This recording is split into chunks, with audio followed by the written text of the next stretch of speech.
Mga we are not paid by the Marcos. No.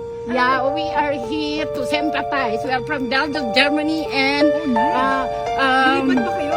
Germany. With our own money. Our reporter from ako rin, taga-ABS-CBN, Sen Hernandez po.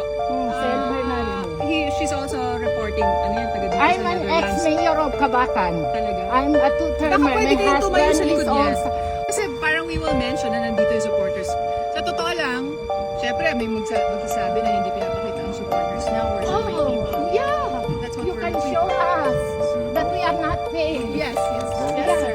And he's my husband. Are you married to her? Yeah. Yeah. He married sa Manila. In the Philippines. Yeah, we Yeah. have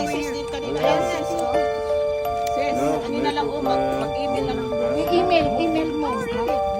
Also, a mayor. hindi. And Ay, we- Gagamitin niyo lang kami eh. Bakit naman? Kayo kay Duterte, di ba? si Cesar Yes. Warren, she tried to check the health of our president. He's 80 years old by March 28. So pwede nga po, He was diba? kidnapped in the Philippines. Oo.